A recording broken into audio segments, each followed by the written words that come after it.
기도하시겠습니다. 전지전능하신 나의 하나님, 온 세상을 창조하시고 또 유지하시는 하나님께 영광 돌립니다.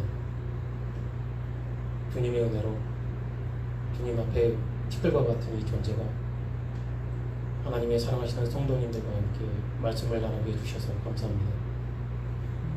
주께서 오늘 허락해 주신 오늘 주님의 사랑하시는 성도님들과 함께 하나님의 말씀을 함께 나누고 깊이 있게 묵상할 수 있게 하여 주시옵시고, 주께서 원하시는 방향으로 우리의 신앙이 자라갈 수 있도록 인도하여 주시옵소서. 이 모든 말씀 우리 주 예수 그리스도의 이름으로 기도합니다.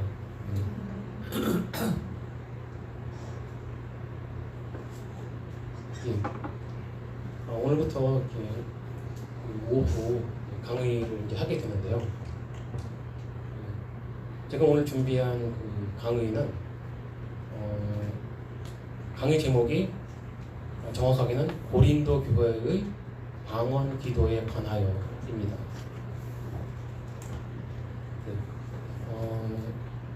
성경 말씀 먼저 찾아볼까요? 고린도전서 14장 1절에서 5절까지의 말씀입니다. 고린도전서 14장 1절에서 5절까지 제가 봉독해 올리겠습니다. 사랑을 따라 구하라. 신령한 것을 사모하되 특별히 예언을 하려고 하라. 방언을 말하는 자는 사람에게 하지 아니하고 하나님께 하나니 이는 알아듣는 자가 없고 그 영으로 비밀을 말함이니라. 그러나 예언하는 자는 사람에게 말하여 덕을 세우며 언변하며 안위하는 것이요, 방언을 하는 자는 자기의 덕을 세우고 예언하는 자는 교회의 덕을 세우나니, 나는 너희가 다 방언 말하기를 원하나 특별히 예언하기를 원하노라. 방언을 말하는 자가 만일 교회의 덕을 세우기 위하여 통역하지 아니하며 예언하는 자만 못하니라. 오늘 그 강의 내용은요, 코로나 바이러스 사태가 본격적으로 발생하기 이전에 진행했었던 두 번의 강의에서 제가 설명드렸던 은사 중지론, 그다음에 은사 지속론, 그다음에 은사 중도론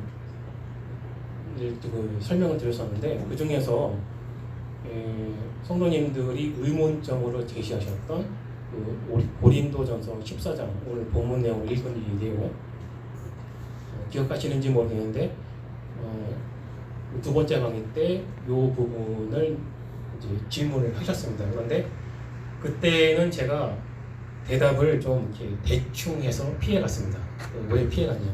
시간이 너무 많이 지나서, 왜냐면 그 주신 그 질문이 굉장히 중요한데 그 대답이 한 클래스 정도의 시간이 필요하기 때문에 그 자리에서 곧바로 이렇게 대답을 드리기가 좀 그렇더라고요. 그래서 대충 넘어갔습니다. 죄송합니다. 그래서 제가 이제 코로나 사태로 이렇게 소강 상태에 있을 때 다음번에 아마 다시 한번 강의가 있지 않겠나 해서, 만약에 강의 시간이 주어지면 그때 그 질문에 대한 답을 해야 되겠다. 그래서 그 준비를 좀 하고 있었습니다. 근데 이제 마침 이제 목사님께서 오후 강의를 이제 시작하자라고 하셔서 이제 준비했던 내용을 좀 더 이제 보강하고 해서 이제 준비를 해서 나왔습니다. 그러니까 오늘은 두 번째 강의 때 있었던 그 질문에 대한 답변의 시간이라고 할 수 있습니다. 그리고 오늘의 강의는 이제 고린도 교회의 방언 기도에 관해서 집중적으로 논의를 하게 될 건데요. 고린도 교회에 있었던 방언 기도가 무엇이었는지에 관한 내용이 되겠습니다. 왜냐하면 오순절주의자, 인사주의자, 그리고 제3의 불결주의자들이 오늘날의 방언은 오순절 성령 강림과 고린도 교회에 있었던 것과 같은 방언 기도가 지속되고 있는 것이라 이제 주장을 하기 때문입니다. 그러면 강의를 시작하기 전에 두 번째 강의 때에 설명드렸던 은사 중지론에 대해서 다시 한번 설명을 드리고 이제 강의를 시작하겠습니다. 은사 중지론은 성경에 등장하는 모든 은사가 중지되었다라고 하는 주장이 아닙니다. 그러니까 성경에 등장하는 성령의 모든 은사가 여전히 지속되고 있는데 그 중에서 말씀과 관련된 초자연적인 은사들만 중단이 되었다라고 주장하는 이론입니다. 그것이 이제 그 특별 계시, 특별 계시는 이제 성경을 뜻하는 건데, 성경은 예수 그리스도에 관한 이제 그 기록이죠. 구약은 앞으로 오실 예수 그리스도에 관한 기록이었고, 이 공관복음서와 요한복음서는 이 땅에 오신 예수 그리스도에 관한 내용이었고, 또 나머지 그 신약 성경들은 초기 교회가 형성되는 과정에서 필요했던 성령 하나님의 초자연적인 은사의 부어주심과 이 선교의 역사와 처절했던 사탄의 방해와 싸움에 관한 기록이었고, 또 다시 오실 예수 그리스도에 관한 약속이 기록된 내용들이죠. 그러므로 성경이 완성되고 난 후에는 더 이상 오게 될 만한 특별한 계시가 없으므로 더 이상 특별하게 계시가 되어야 할 예수 그리스도에 관한 내용이 없기 때문에 예전에 두셨던 그 방식은 이제 중지가 될 것이다 라고 주장하는 것이 은사 중지론입니다. 그리고 조금 더 이제 보충 설명드리면은 우리들이 요즘에 듣고 있는 고백록의 저자 어거스틴이 주장했던 것이 바로 은사 중지론입니다. 그 은사 중지론은 최근에 나온 것이 아니고 그 아주 오래전부터 있었던 신학 이론입니다. 그러니까 어거스틴이 주장을 했고, 또 우리들이 알고 있는 유명한 그 신학자들 칼빈, 루터도 그랬고, 대부분의 그 고대의 교부들도 그렇고 대부분이 은사 중지론을 주장했었다는 것을 좀 생각을 해볼 필요가 있고요. 그다음에 여기서 이제 교부는 이제 무슨 말이냐면 교회의 아버지라는 뜻인데, 그분들은 예수님의 직계제자 12제자의 제자였거나 또 그 제자의 제자였던 분들이 초기 기독교의 교리를 세웠던 그런 분들을 말하는 겁니다. 어거스틴도 그 중에 한 사람이죠. 터툴리안도 있고 이레네우스 여러 분들이 계시는데, 많은 그 교부들이 대부분이 은사 중지론을 지지하는 그런 사람들이었다라는 것을 생각해 볼 필요가 있습니다. 자, 그러면 이제 고린도 교회에 대해서 이제 좀 설명을 드리겠는데요. 사도행전 18장 7절에서 11절을 보면 이렇게 기록되어 있습니다. 거기서 옮겨 하나님을 공경하는 디도, 유스도라 하는 사람의 집에 들어가니 그 집이 회당 옆이라. 또 회당장 그리스도가 온 집으로 더불어 주를 믿으며 수다한 고린도 사람도 듣고 믿어 세례를 받더라. 밤에 주께서 환상 가운데 바울에게 말씀하시되 두려워하지 말며 잠잠하지 말고 말하라. 내가 너와 함께 있음에 아무 사람도 너를 대적하여 해롭게 할 자가 없을 것이니 이는 성중에 내 백성이 많음이라 하시더라. 1년 6개월을 유하며 그들 가운데서 하나님의 말씀을 가르치니라. 고린도 교회는 사도 바울이 2차 선교 여행 때에 그의 사역으로 인해 세워졌던 교회입니다. 정확하게는 성령의 인도하심으로 세워진 교회였죠. 고린도 교회의 유대인 회당에서 복음을 전파하던 바울은 유대인들의 적대심과 방해로 인해서 결실을 얻지 못하고 디도, 유스도라는 사람을 만나고 복음을 전하게 됩니다. 그리고 고린도 지역은 성령께서 이미 예비하셨던 곳이고 예수님을 메시아로 또는 그리스도를 영접하고 믿을 하나님의 백성들이 많이 예비되었던 곳입니다. 사도 바울은 그곳에서 1년 6개월 동안 하나님의 말씀을 가르치고 고린도 지역 사람들이 교회로서 자리 잡을 수 있도록 사역을 했던 곳이고, 그곳에서 로마서와 데살로니가 전후서를 편지로 썼습니다. 그런데 사도 바울이 세웠고 사역했던 이 고린도 교회가 문제가 생겼습니다. 고린도전서 1장 11절과 12절을 보면 내 형제들아 글로에의 지편으로 너희에게 대한 말이 내게 들리니 곧 너희 가운데 분쟁이 있다는 것이라. 이는 다름 아니라 너희가 각각 이르되 나는 바울에게, 나는 아볼로에게, 나는 게바에게, 나는 그리스도에게 속한 자라 하는 것이니. 글로의 지편으로라는 문구는 아마도 고린도 교회 성도 중에 한 사람일 것이고, 그 집에 속해 있는 사람 중에 한 사람이 이 사도 바울에게 와서, 사도 바울은 이제 에베소에 있었습니다. 이 당시에는 에베소에 와서 고린도 교회에 문제가 생겼다는 것을 이제 설명을 하고 있는 것입니다.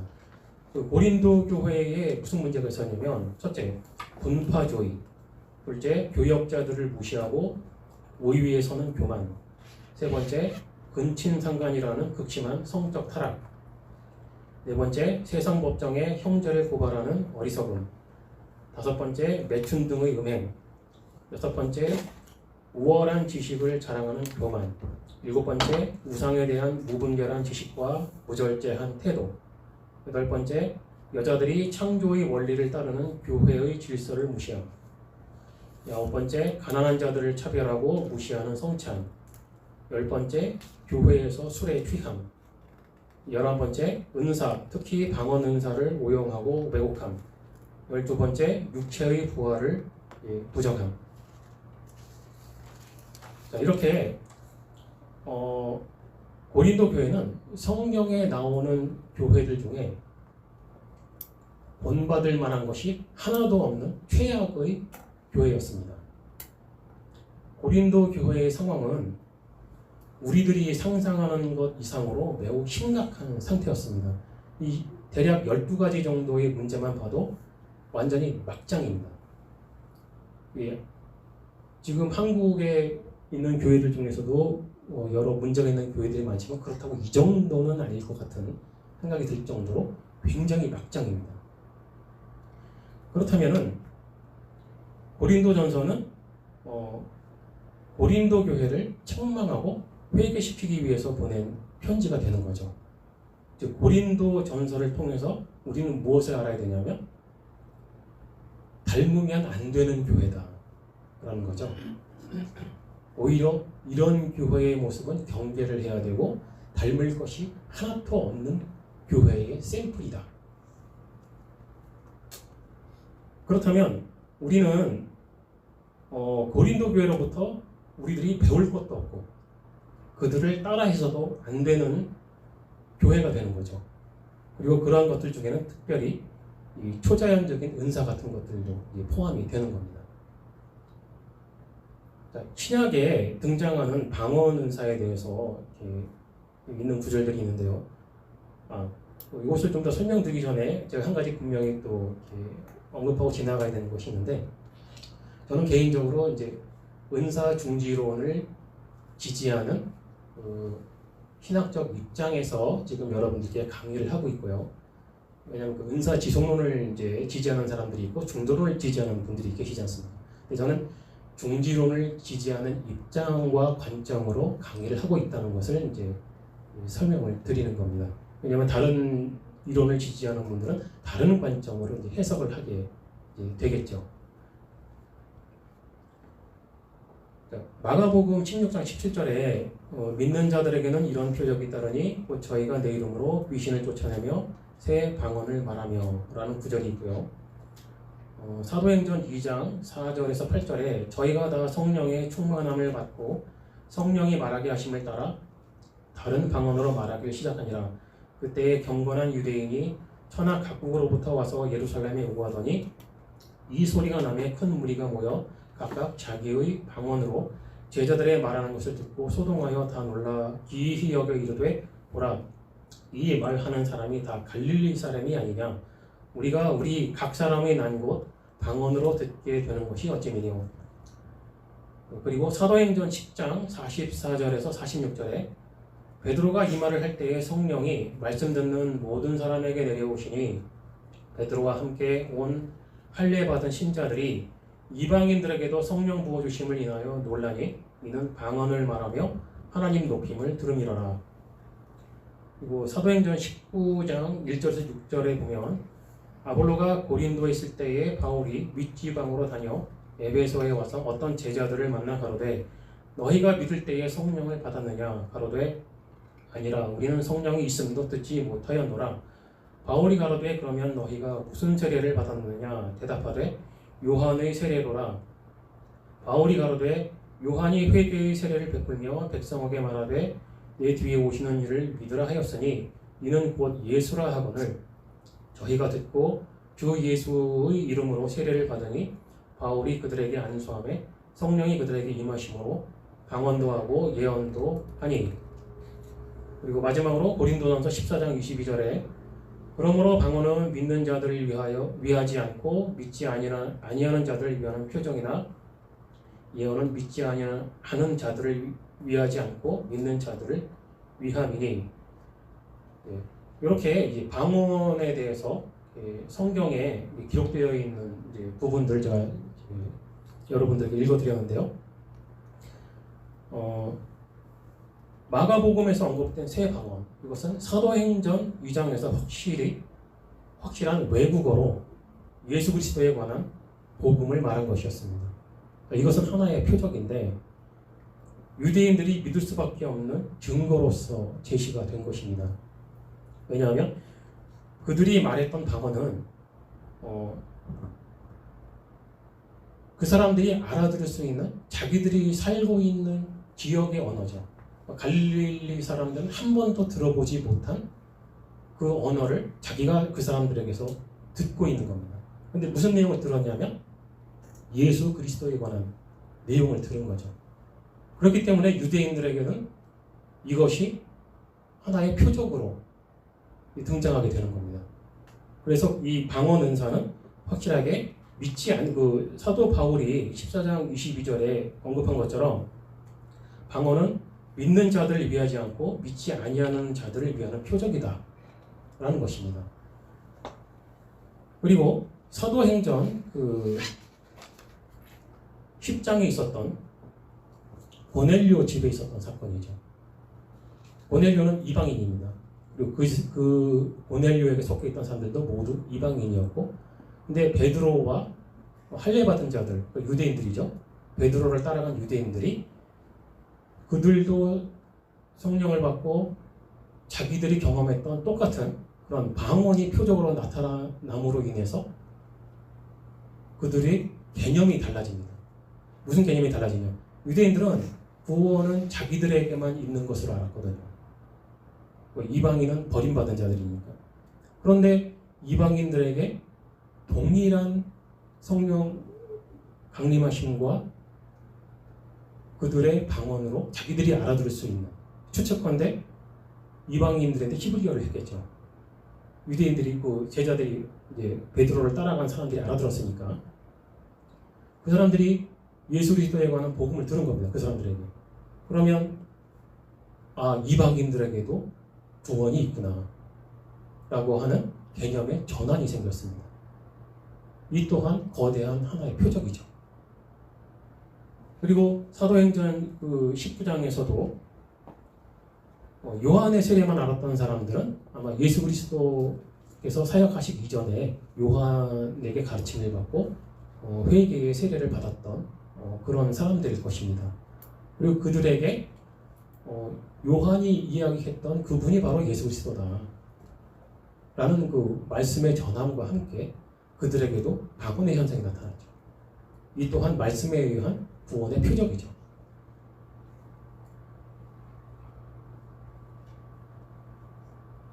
자, 그렇다면은 우리가 여기서 한 가지 알아들을 수 있는 것이 무엇이냐? 방언이라는 것은 틀림없이 성령의 은사인데 그것이 말을 하는 은사이다.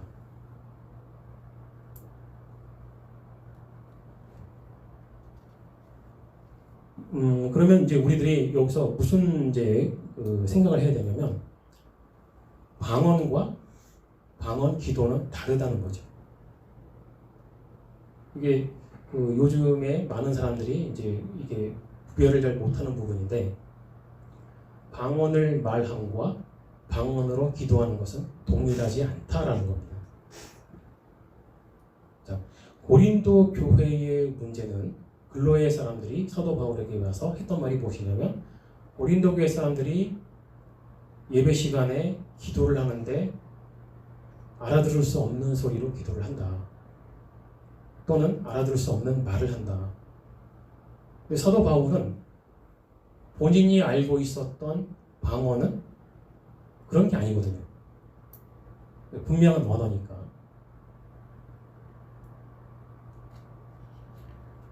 자, 신약 성경에는 총 25개의 방언이라는 단어가 등장합니다. 제가 방금 읽어드렸던 것처럼 마가복음, 사도행전, 그다음에 고린도전서 이렇게 그 25개의 구절, 그러니까 여기 지금 강의 드리는 이 원고를 강의가 끝나면은 단톡방에 올려드릴 겁니다. 그러면은 제가 지금 설명드린 이 강의 내용들이 정말일까라고 좀 이렇게 궁금하신 분들은 이 원고를 보시고 제가 여기 다 기록을 해놨으니까 이 구절들이 정말 그런가 안 그런가 한번 찾아보시면 확인이 될 겁니다. 이 25개의 이 방언이 등장하는 이 구절들은 제가 여기 기록을 해놨으니까 나중에 원고를 보시고요. 그 25개 중에서 24개는 방언을 말하는 것으로 설명이 돼 있어요. 그런데 딱 한 군데, 고린도전서 14장 14절 한 군데에만 기도하면 이라고 기록이 되어 있습니다. 고린도전서 14장 14절을 읽어보면 내가 만일 방언으로 기도하면 이라고 기록이 되어 있어요. 나의 영이 기도하거니와 나의 마음은 열매를 맺히지 못하리라. 근데 다른 나머지 24개의 구절들에서는 방언을 말하는 것으로 기록이 되어 있습니다. 이것은 여러분들이 나중에 도표를 보고 이제 확인을 해보시면 되고요.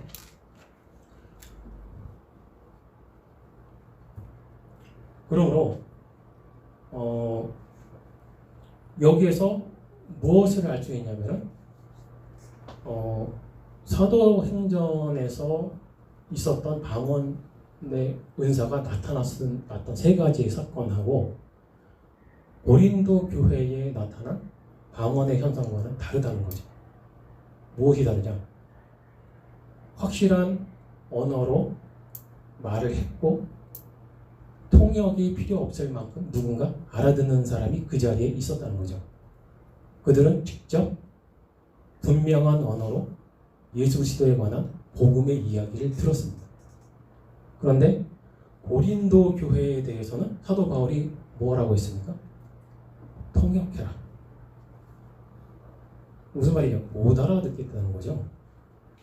글로의 편의 그 가족의 그 편에 속해 있는 사람이 와서 사도 바울에게 전한 이야기가 그들이 예배 시간에 뭔가 알아들을 수 없는 소리를 하고 있다. 이게 외국어인지 무슨 소리인지 도무지 모르겠는데 무슨 소리 하는지도 모르겠고 하여간 그렇다라는 얘기를 했겠죠. 그럼 그게 사도 바울이 들었을 때 방언에 왜 못 알아듣지? 왜? 앞에 있었던 세 사건에서는 그런 일이 없었거든요. 말하면 바로 알아들었으니까. 그러면은 고린도 교회에서 하고 있는 그 소리들을 사도 바울이 어떻게 생각을 해야 될까? 사도 바울이 굉장히 머리가 좋은 사람이잖아요. 사실은. 그러면 통역을 해라. 왜? 그게 확실한 언어면 통역이 가능한 거죠. 언어가 아니면 통역이 불가능하겠죠. 사도 바울은 고린도 교회하고 멀리 떨어져 있습니다. 지금 에베소에 와 있어요. 에베소 교회에서 굉장히 바빴던 것 같아요. 이 고린도 교회에 문제가 생겼다고 하는데 쫓아갈 수가 없는 입장인 거죠. 이 고린도전서를 디모데 손에 쥐어주고 이제 고린도 교회로 보내는데 그 내용에 이제 어떤 하나의 안전 장치를 이제 준 거죠. 통역을 해봐라. 디모데도 그 내용을 가지고 쫓아가니까. 그리고 사람들이 설명을 할 것이고 그것이 진짜 성령으로부터 온 은사라면 그 이전에 있었던 성령의 은사와 동일하게 분명히 통역을 할 수 있을 것이다 아니면 아닐 것이고, 아니라면 하지 마라. 그렇게 되는 거죠. 자, 우선 중간 점검을 하겠습니다. 첫째, 방언은 성령의 은사입니다. 분명히 사도행전에 세 가지의 사건이 기록이 되어 있기 때문에 이것이 성령의 은사라는 건 아무도 부정하지 못합니다. 두 번째, 방언의 은사는 말을 하는 은사다라는 것입니다. 그 다음에 세 번째, 방언의 은사는 믿지 않는 자들을 위한 표적이었다. 복음의 시작, 유대인의 구원의 시작, 이방인들의 구원의 시작, 예수 그리스도를 잘 몰랐던 자들에게 들려지는 복음이 들려지면서 구원의 시작, 하나의 방향 그리고 표적을 제시하는 것들이었죠. 그리고 이거는 이제 그 은사 중지론자들의 주장이지만 저와 같은 방언의 은사는 중지되었다. 예수 그리스도에 대한 모든 내용이 기록이 됐으니까. 다섯 번째, 방언 기도는 성령의 은사가 아니다. 왜? 지금 제가 언급했습니다만 방언의 은사는 말을 하는 은사다. 기도하는 은사가 아니라는 거죠. 이건 좀 더 제가 나중에 설명을 드리겠는데, 그 다음에 방언 기도는 신약 성경에서 고린도전서 14장 14절 단 한 군데만 나온다. 일곱 번째, 제가 이것은 솔직히 조금 자신이 없어서 좀 그냥 넘어간 내용인데요. 한국어 성경에 표기되어 있는 방언은 잘못 번역이 되어 있다. 이 부분은 조금 의견이 분분하긴 한데요. 제가 영어 성경을 찾아보고 또 제가 이제 스페인어를 했습니다. 스페인어 성경도 찾아보고 해보니까 스페인어 성경에서 확실하게 한국어에서 생각하는 방언이 아니에요. 확실하게. 영어 성경에서 제가 영어가 굉장히 약한데 이 사전을 좀 찾아보니까 아닌 것 같았어요. 그래서 단어들을 찾아와서 딱 했는데 우리 영어 잘하시는 최 전도사님께 물어보니까 제가 잘못한 것 같더라고요. 그래서 자신이 없어서 지금 말을 못하고 있는데, 그러나 제가 헬라어 성경을 좀 더 찾아봤어야 되는데 영어하고 스페인어 성경을 찾아봤으니까 두 개면 충분하겠지. 헬라어 성경을 안 찾아봤어요, 사실은. 왜냐면 여러분들하고 헬라어까지 말을 하면 정말 머리 아프지 않습니까? 저도 잘 모르는 건데 여러분들에게 그런 고문까지 하고 싶진 않아서 이제 안 찾아봤었는데 그게 좀 오점이 됐는데, 어쨌든 제 개인적인 의견으로는 한국어 성경에 방언이라는 단어가 번역이 잘못됐다. 여덟 번째, 성경에 기록되어 있는 방언이라는 단어는 은사주의자들이 원하던 그 뜻의 방언이 아니다. 어쨌든 스페인어 성경만큼 확실히 은사주의자들이 원하는 그 방언의 뜻은 아닙니다. 그냥 언어라는 뜻이에요. 외국어 또는 언어, 확실히 의사 전달이 되는 그런 언어를 말하는 거지. 그들이 생각하는 신령한 뭔가 이렇게 알아들을 수 없는 그런 소리는 아니라는 거죠. 자, 그런데 제가 네 번째에서 방언의 은사는 중지되었다고 했지만 예외의 경우가 있습니다. 어떤 예외의 경우냐면 외국어를 잘 말하는 사람들, 특별히 제 경우가 그렇거든요. 무슨 얘기냐면 저는 스페인어 전공자가 아니에요. 한국에서 스페인어 공부한 적이 없습니다. 그럼 이제 남미나 멕시코에 가서 스페인어 어학연수를 받았냐? 전혀. 사실 공부 굉장히 못하는 사람이고 공부 안 좋아하는 사람이거든요. 제가 이런 강의 준비한다는 것도 신기합니다. 제가 그런 곳에 갈 리가 없어요. 제가 일단 그런 교육을 받은 적도 없습니다. 그 다음에 그럼 저는 이제 그냥 살면서 일을 하면서 스페인어를 잘 알아듣게 됐는데 그 정도의 스페인어 수준은 누구나 할 수가 있는 거예요. 그곳에 사는 한국 사람 교민이면 살다 보면 장사하고 일하고 하다 보면 그 사람들하고 그 정도 소통되는 언어는 누구나 할 수가 있는 겁니다. 그런데 그걸 넘어선 겁니다. 전공도 안 했고 어학연수 받은 적도 없고 개인 교습을 받은 적도 없는데 스페인어로만 강의하는 현지 신학대학을 진학을 해서 스페인어로 신학을 공부하고 현지 사람들에게 스페인어로 성경을 가르치고 교리를 가르쳤습니다. 그리고 가끔은 그 사람들이 모르는 스페인어 단어를 제가 풀어서 설명을 해줍니다. 이거는 은사죠. 객관적으로 또 주관적으로 생각해보면 이게 바로 방언의 은사입니다. 또 하나의 은사를 또 받았죠. 가르치는 은사를 받았죠. 그러니까 이런 관점으로 보면 방언의 은사는 지금도 지속되고 있다. 우리 최전도사님들 영어 잘하시잖아요. 그리고 그 잘하시는 영어로 복음 전하는데 사용하고 계시고, 이런 사람들은 방언의 은사를 받은 거죠. 독특하고 특별하지 않습니까? 제가 생각해도 신기하거든요. 그럴 리가 없는 사람인데 그러고 있단 말입니다. 이걸 뭘로 설명을 할 것인가? 사실 교민, 현지 멕시코나 남미에 계시는 교민 분들도 가끔 그런 얘기를 해보면 그분들이 인정을 해요. 왜? 스페인어를 하긴 하는데 다른 분야가 아니고 성경을 말한다고? 이게 차원이 다른 거거든. 이 격이 다른 언어입니다. 이게 보통의 서민들하고 하는 대화와 신학적인 용어와 성경의 단어와 그걸 알아듣기 쉽게 설명을 한다는 건 은사가 아니면 불가능합니다. 진짜로. 이건 제가 실전으로 경험을 하고 있으니까 드리는 얘기거든요.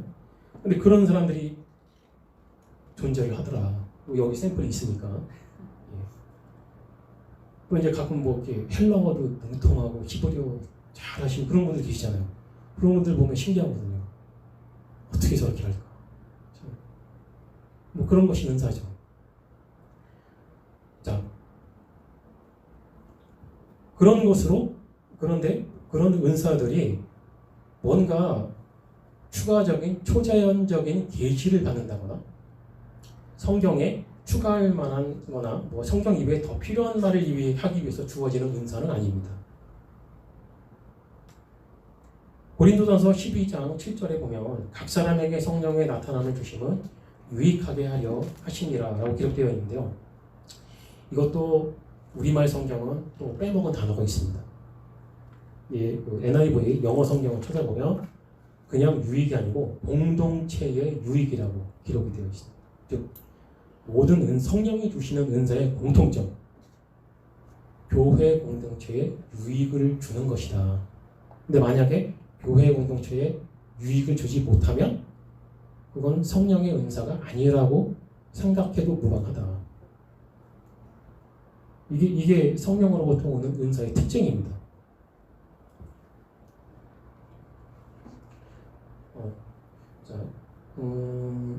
고린도전서 오늘 읽었던 본문이죠.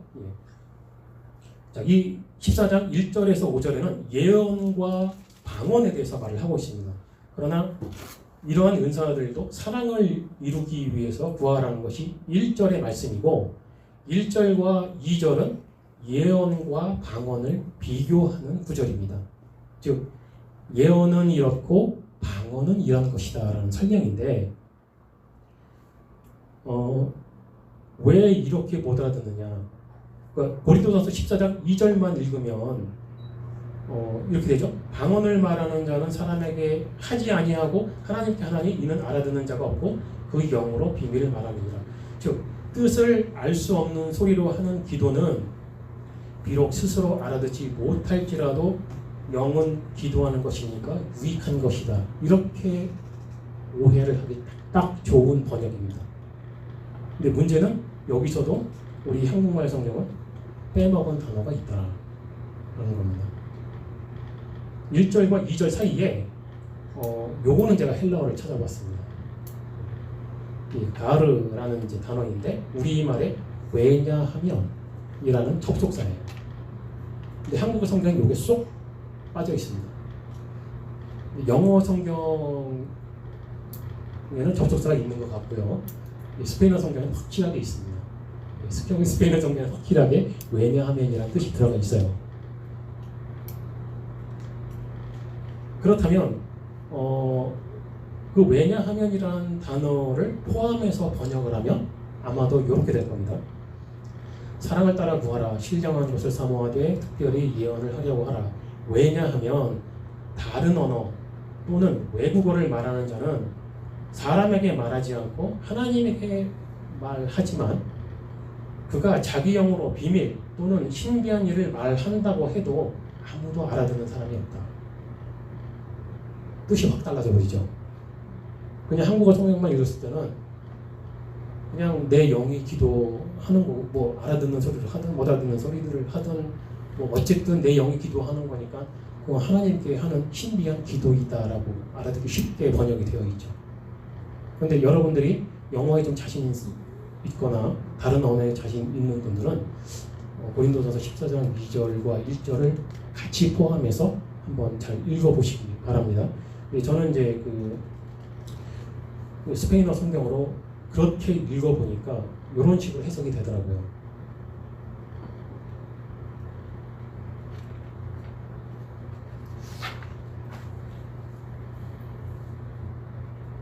자, 그러므로 1절과 2절은 제가 좀 이렇게 드린 말씀은 좀 이렇게 자극적이 될 수도 있는데 개인적인 뜻 해석입니다. 오해는 하지 마시고요. 1절과 2절을 저는 어떻게 알아들었냐면 들을 수 없는 소리를 한다면 그것이 신비한 것이든 신령한 것이든 아무도 알아들을 수 없는데 무슨 소용이 있느냐. 그건 하나님도 못 알아듣겠다.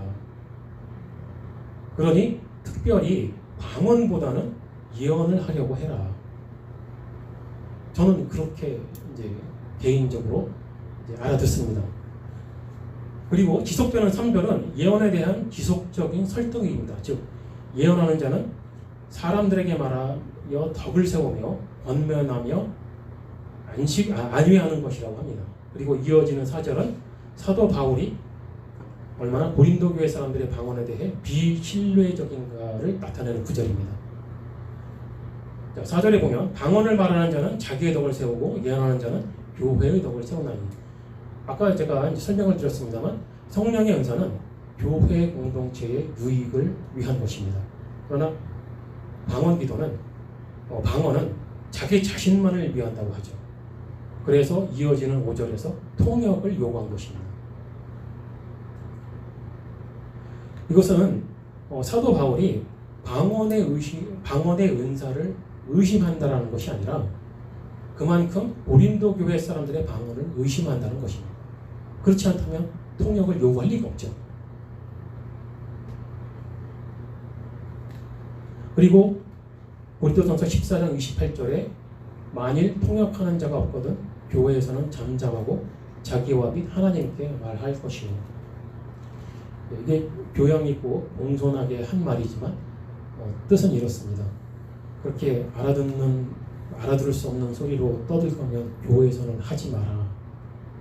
시끄럽고 조용히 하고 집에 가서 혼자 하든지 아무도 없는 곳에 가서 혼자 즐겨라.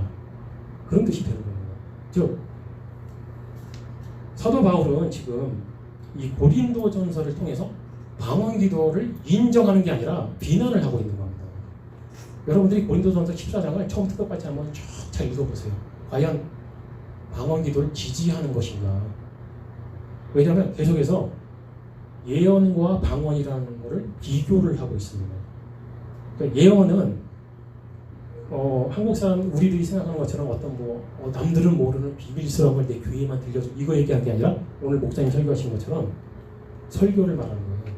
하나님의 말씀을 설교한다든지 가르치는 것을 말하는 겁니다. 여기서 말하는 예언이라는 것은. 자, 14장 6절부터 12절까지 이런 말이 있습니다. 그런즉 형제들아 내가 너희에게 나아가서 방언을 말하고 계시나 지식이나 예언이나 가르치는 것이나 말하지 아니하면 너희에게 무엇이 유익하리요? 또 저나 검은 고와 같이 생명 없는 것이 소리를 낼 때에 그 음의 분별을 내지 아니하면 저 부는 것인지 검은 것 하는 것인지 어찌 알게 되리요? 뭐 그런 말이죠. 못 알아듣는 소리라면 그게 뭔지 내가 어떻게 알겠느냐. 그런 얘기지 않습니까? 만일 나팔이 분명치 못한 소리를 내면 누가 전쟁을 예비하리요? 이와 같이 너희도 혀로서 알아듣기 쉬운 말을 하지 아니하면 그 말하는 것을 어찌 알리오 인 허공에다 말하는 것이라. 자, 알아들 수 없는 방언 기도라는 것에 대해서 비난하고 있는 거지 않습니까? 그렇죠? 이거 그냥 뭐 이 문장을 못 알아들을 분 없으시죠? 세상의 소리의 종류가 이같이 많되 뜻없는 소리는 없나니 그러므로 내가 그 소리의 뜻을 알지 못하면 내가 말하는 자에게 야만이 되고 말하는 자도 내게 야만이 되리니 그러면 너희도 신령한 것을 사모하는 자인즉 교회의 덕 세우기를 위하여 풍성하기를 구하라. 제가 잠시 스페인어를 좀 하겠습니다. 잘 들어보세요. Mucho gusto, hermanos. Gracias a Dios Padre y nuestro Señor Jesucristo. Por bendición de Dios estamos aquí y estamos compartiendo la palabra de Dios. 아멘. 어떻게 들으셨어요? 뭔가 말을 하는 것 같은데 무슨 뜻인지 하나도 못 알아듣겠죠. 제가 지금 축복의 말을 한 건지 저주의 말을 한 건지 하나도 못 알아듣겠죠. 사도 바울이 지금 14장 6절에서 그 말을 한 겁니다.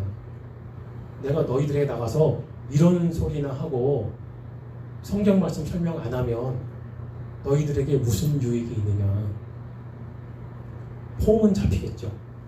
나는 여러분들이 못하는 그런 언어를 하는 사람이야 라는 우월감은 생기겠죠. 그러나 무슨 득이 됩니까? 교회 공동체에. 그리고 이런 소리를 계속 제가 떠들어댄다면 어떨까요? 처음에 한 1분 정도는 이게 무슨 말이야 하다가 한 1분 지나면 좀 멋있네 했다가 좀 더 지나면 그만 좀 하지 하다가 좀 더 지나면 어떻게 됐습니까? 미쳤구나. 사도 바울이 그 얘기 하잖아요. 믿지 않는 자들이 들어와서 그런 광경을 보면 너희들 보고 미쳤다고 하지 않겠느냐 그런 소리 하지 않습니까? 그 14장에 다 기록되어 있는 얘기예요. 자, 그러므로 은사주의자들, 방언을 좋아하는 사람들은 고린도전서 14장을 보면서 방언 기도가 하나님께 드리는 영의 기도라고 주장하고 싶어서 그런 구절들만 뽑아서 여기 영의 기도라는 구절이 있지 않느냐라고 말을 하지만 한 스토리를 전체적으로 읽어봐야죠. 14장 1절부터 끝까지 쭉 읽어보면 사도 바울이 지금 이 방언 기도를 하라고 권장하고 있는 거지 하지 말라고 하고 있는 거지. 저희들 한 초등학교만 나와도 아마 쭉 읽어보면 이해가 될 것 같은데 그렇다면 이해를 못하는 사람들은 왜 이해를 못할까요? 이해하고 싶지 않으니까. 자기들은 그렇게 알아듣고 싶지 않은 거지 않습니까? 방언기도 계속 해야 되겠는데 아니라고 내가 읽어봐도 하지 말라는 거네 그러면 좀 곤란하잖아요. 자, 14장 13절부터 17절까지 이렇습니다. 그러므로 방언을 말하는 자는 통역하기를 기도할지니 내가 만일 방언으로 기도하면 나의 영이 기도하거니와 나의 마음은 열매를 맺히지 못하리라. 그러면 어떻게 할꼬? 내가 영으로 기도하고 또 마음으로 기도하며 내가 영으로 찬미하고 또 마음으로 찬미하리라. 이 14장 14절만 이렇게 딱 뽑아서 은사주의자들은 뭐라고 해석하느냐? 봐라. 영이 기도하는 것이다. 그런데 15절을 함께 읽어보면 그 뜻이 아니라는 걸 금방 눈치챕니다. 무슨 얘기냐? 14절은 무슨 뜻이냐면 너는 방언으로 기도한다고 하는데 그렇게 되면 네 영이 기도한다고 하니까 네 영은 영대로 기도하고 네 마음은 네 마음대로 따로 기도하는 거 아니냐. 영 따로 마음 따로. 자, 15절은 그걸 증명하는 거예요. 그리고 지금 14절은 비난의 글이고 15절은 뭐냐면 14절처럼 하면 안 되니까 그러면 안 되는 거다라는 뜻이에요. 15절은 뭐냐? 기도할 때 영으로 기도하고 또 마음으로 기도하며 라고 되어 있죠. 그러니까 영 따로 마음 따로 하지 말고 기도라는 건 그렇게 하는 게 아니니까 너의 전신이 너의 영도 너니까 영과 네 마음과 너의 모든 것이 전심으로 하나님께 기도드리는 게 진짜 기도 아니냐라는 뜻이죠. 그렇지 않습니까? 그럼 그 방언 기도하는 사람들 그러죠. 나는 그러고 싶지 않은데 내 혀가 혼자 막 꼬부라져. 랄랄라 하는데 내 의식은 내가 지금 뭐 하는 걸까? 그런 얘기 많이 듣죠. 그러면 영 따로 마음 따로 분열됐죠. 정신과에서 이걸 뭐라 그러냐면 정신분열증이라고 합니다. 정신병. 미친 거 같습니다. 내 영이 내가 아닌가요? 내가 내 영이라고 마치 분리된 것처럼 얘기하지만 내 영도 나지 않습니까? 근데 나 스스로를 분리를 시켰어요. 내 영은 기도하고 있고 내 의식은 안 하고 있다는 거죠. 사도 바울은 15절에서 그거 얘기하는 거예요. 그건 기도가 아니지 않느냐. 기도는 너의 모든 것으로 하는 게 기도이다. 영 빼지 말고 영 플러스 마음 플러스 네 정신, 네 의식, 너의 모든 것, 그 모든 것으로 전심으로 하나님께 하는 게 기도 아니냐. 그 뜻이죠. 그렇기 때문에 16절에 그렇지 아니하면 네가 영으로 축복할 때에 무식한 처지에 있는 자가 네가 무슨 말을 하는지 알지 못하고 이 감사에 어찌 아멘 하리요. 제가 방금 스페인어 여러분들께 말씀드렸죠. 지금도 여러분들은 아멘 못하죠. 왜? 저는 아멘 했는데 여러분들 아멘 못하잖아요. 왜? 무슨 소리인지 하나도 모르겠으니까. 그 얘기하는 거예요. 사도 바울이. 너는 감사를 잘 하였으나 그러나 다른 사람은 덕세움을 받지 못하리라. 이게 무슨 뜻이냐? 너는 혼자 기분 좋은데 듣는 사람은 기분 나빠. 지금 그 소리거든요. 욕인지 칭찬인지 모르겠으니까.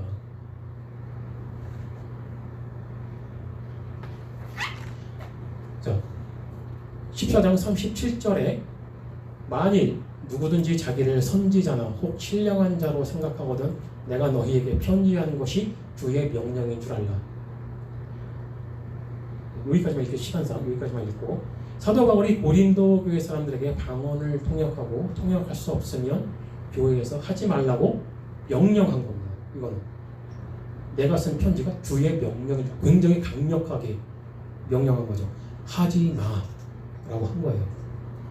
알아들을 수 없는 소리로 방언 기도 방언하지 마라 라는 게 고린도서 14장의 전체적인 내용입니다. 근데 방언하고 싶은 사람들은 이 부분을 바꾸지 않습니까? 사도 바울은 방언하라고 권장하고 있다. 왜? 그 14장 그 끝부분에 보면 39절에 그러거든요. 그런즉 내 형제들아 예언하기를 사모하며 방언 말하기를 금하지 말라.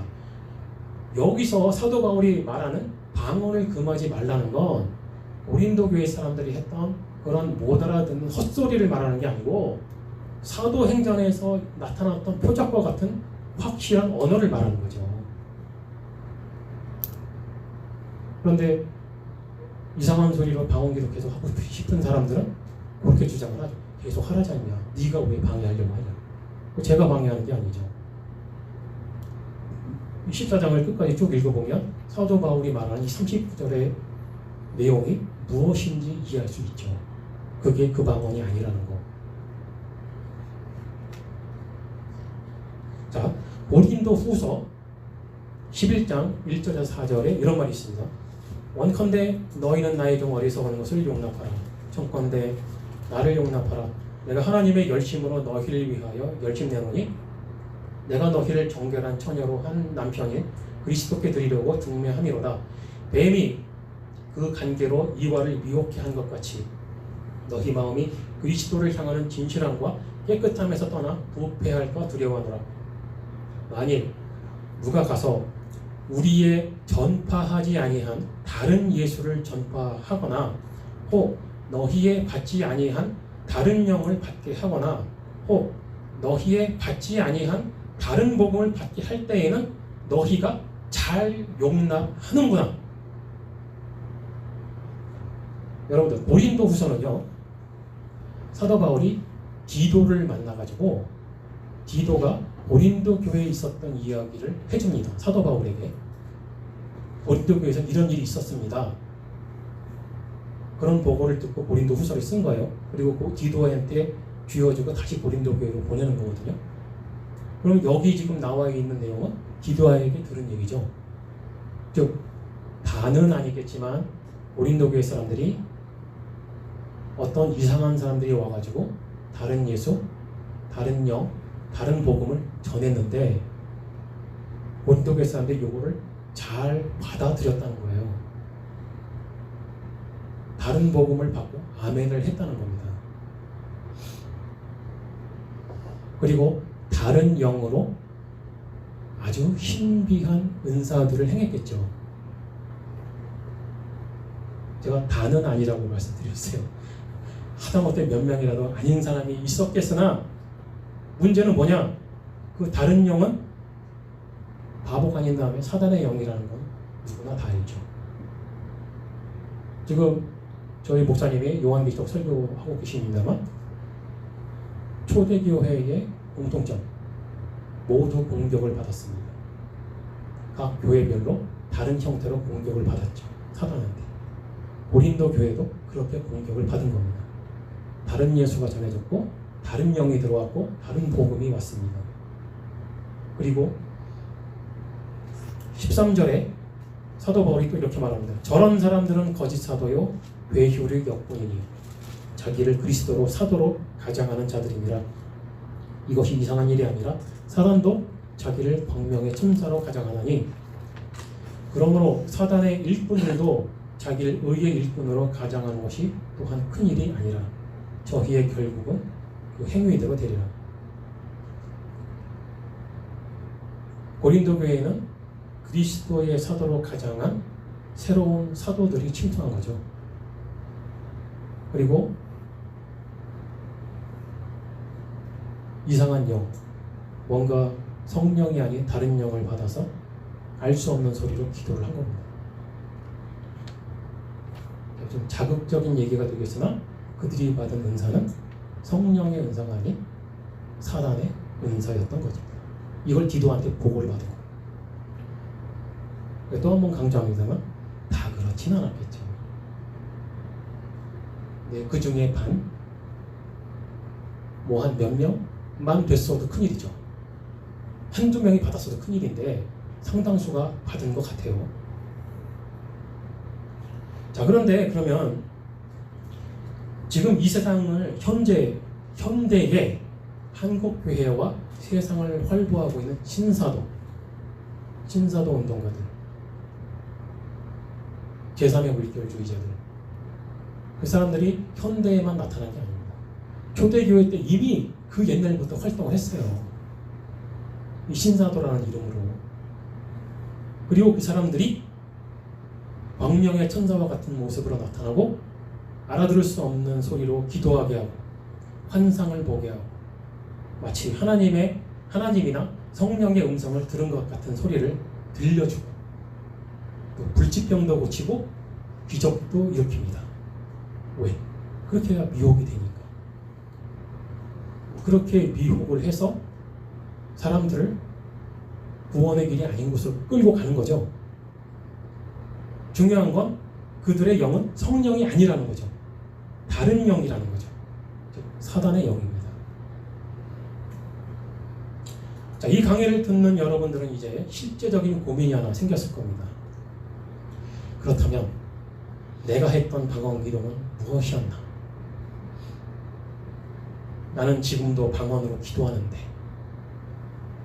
그럼 방언으로 기도하셨던 내 어머니, 아버지, 장로님, 권사님, 집사님, 목사님은 어떻게 되는 건가? 내 아들은, 내 딸은?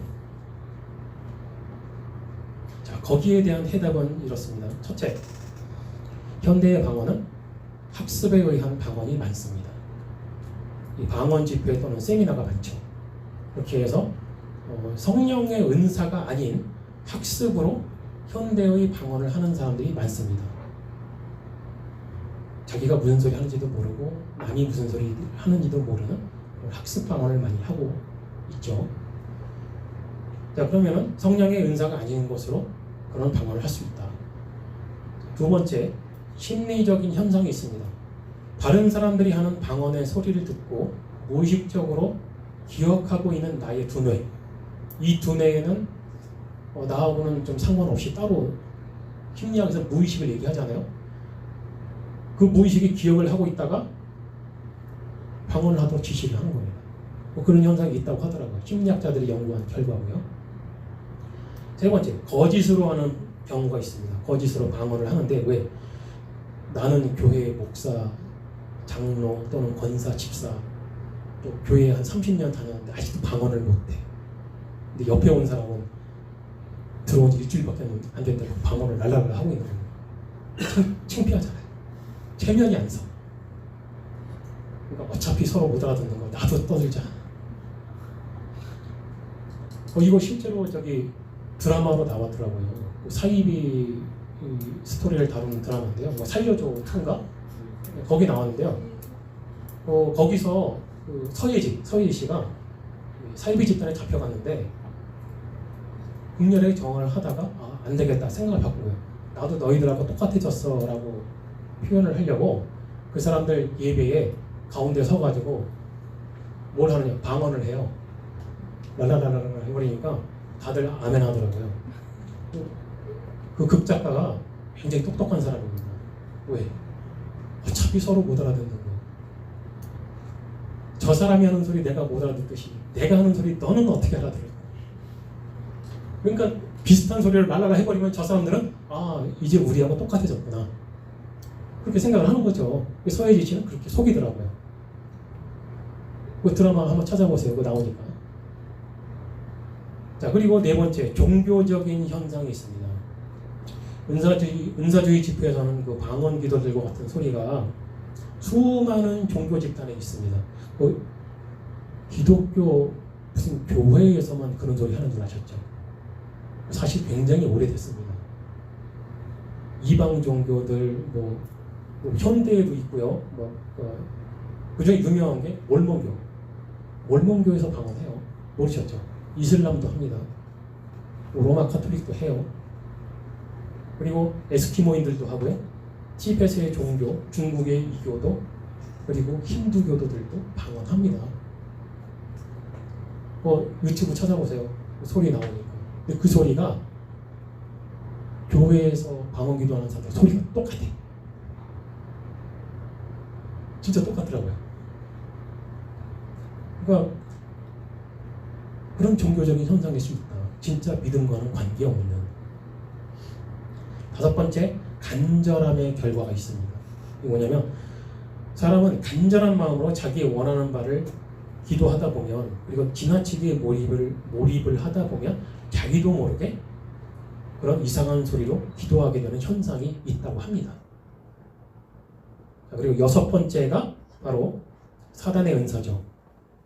고린도 교회의 경우에서 알 수 있듯이 사단은 다른 예수, 다른 영, 다른 복음을 활용해서 사람들을 미혹하고 자기가 주는 은사로 방언을 할 수 있게 하는 겁니다. 자, 제가 아까 고린도 교회 사람들이 다는 아닐 것이다라고 전제를 드렸죠. 현대 교회에서도 마찬가지입니다. 수많은 방언 기도를 하는 분들이 모두 사단의 영을 받아서 기도하는 거다. 그거는 아닐 거라고 생각합니다.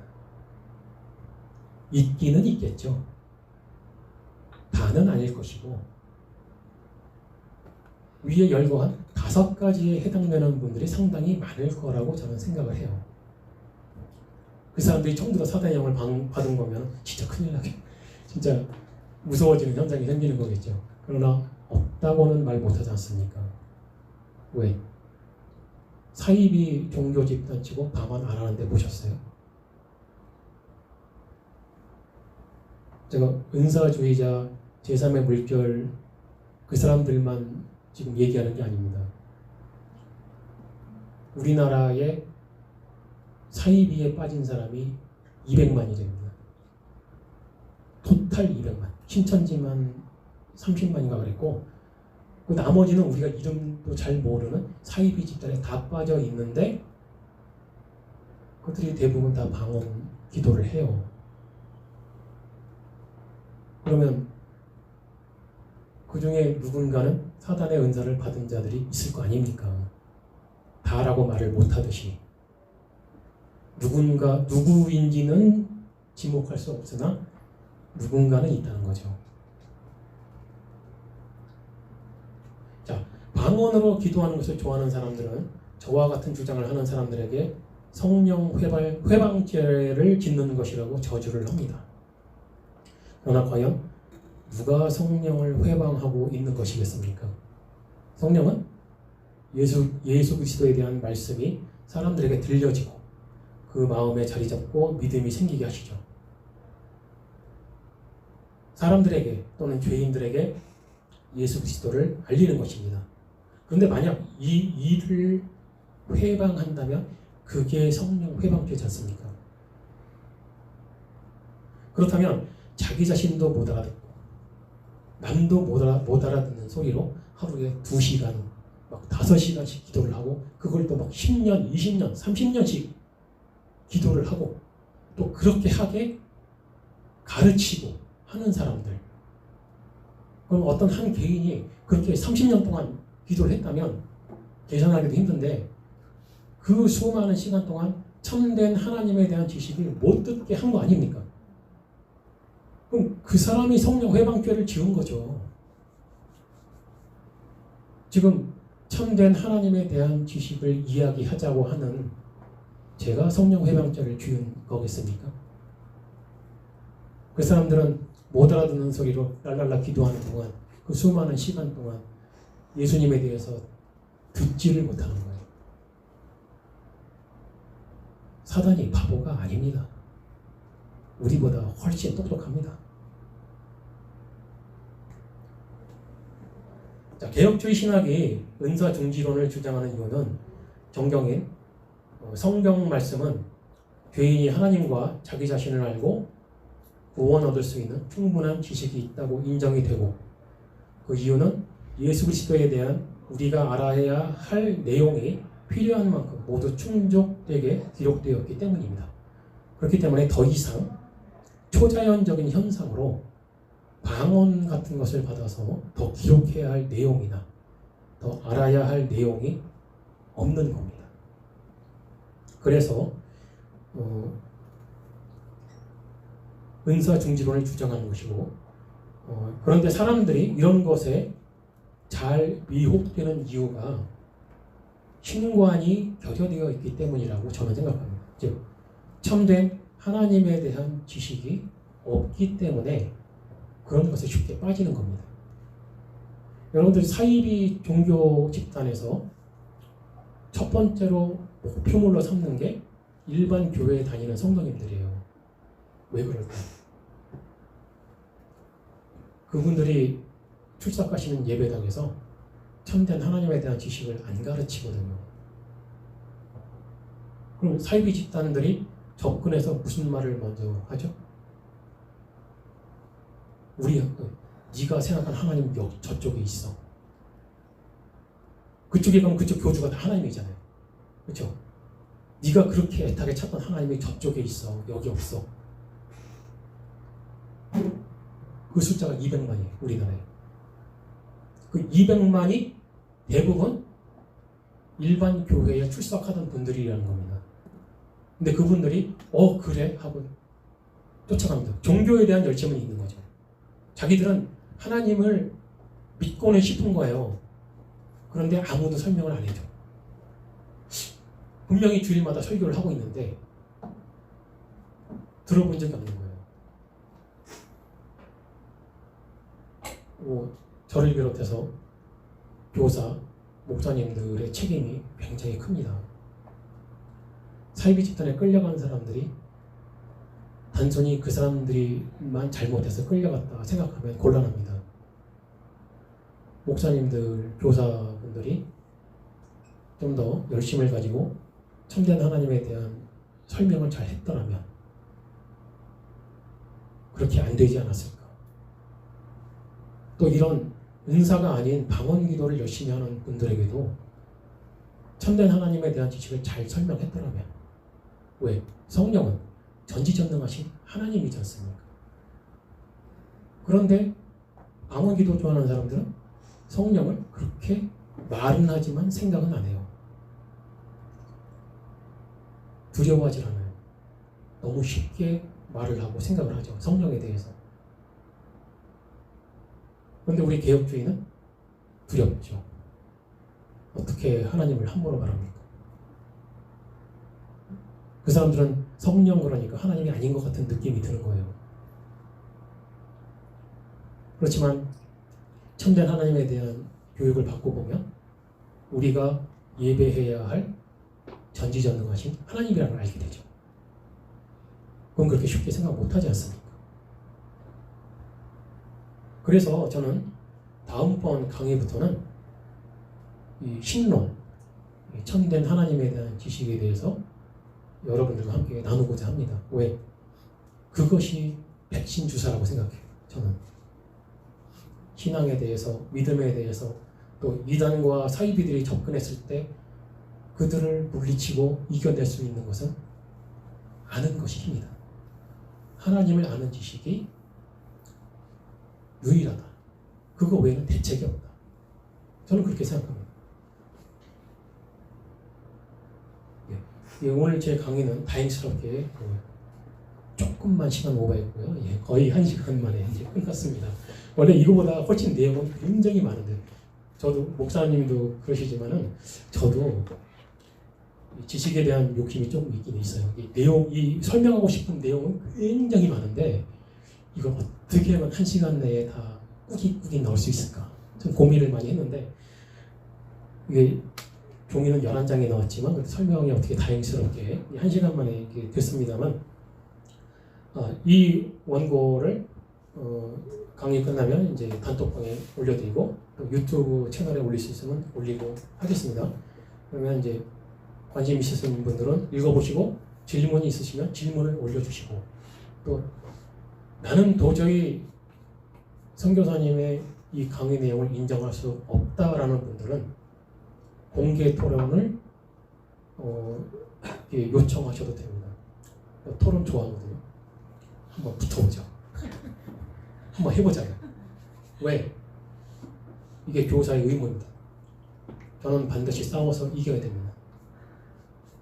참된 하나님에 대한 지식을, 이건 물러설 수 없는 지식이에요. 그러니까 인정 못하겠으면 공개적으로 토론을 요청을 하세요.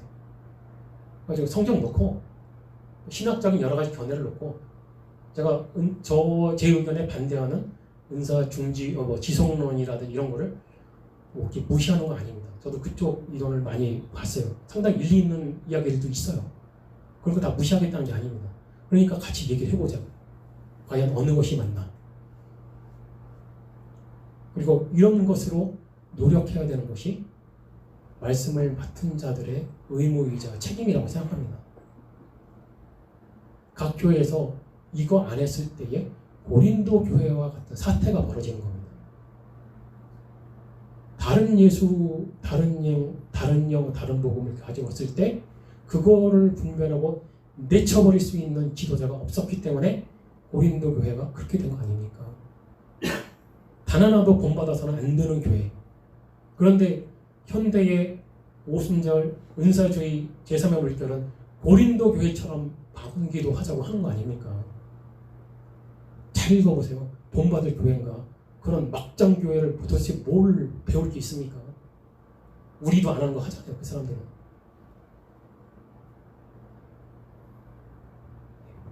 여기까지 이제 끝내고 기도로 마치도록 하겠습니다. 살아계신 나의 아버지 하나님, 감사합니다. 주님께서 우리에게 허락하신 이 시간, 하나님의 말씀을 놓고 저희들이 함께 나누어 보았습니다. 고린도 교회가 정말 어떤 교회였는지, 우리가 본받아서는 안 되는 교회라는 것을 다시 한번 우리가 생각을 해보았고, 또 현재를 살고 있는 우리들이 지금 무엇을 생각을 해야 되고 무엇을 회개해야 하며 우리는 어떠한 방향으로 나가야 하는지를 다시 한번 생각을 해보았습니다. 우리에게 하나님을 아는 지식을 더욱 허락하여 주시옵시고 우리에게 은혜를 베풀어 주사 우리가 주님 안에서 온전한 신앙생활을 할 수 있도록 인도하여 주시옵소서. 이 모든 말씀 우리 주 예수 그리스도의 이름으로 기도드립니다. 아멘. 아멘.